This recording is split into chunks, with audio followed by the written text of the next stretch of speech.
How to use the image viewer. Once you have selected your search result, scroll down to see if it has a digital image attached.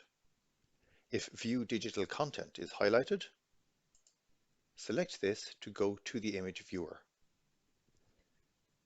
To see the document in greater detail, click and zoom in, and to move through the pages, use the arrows in the lower part of the screen.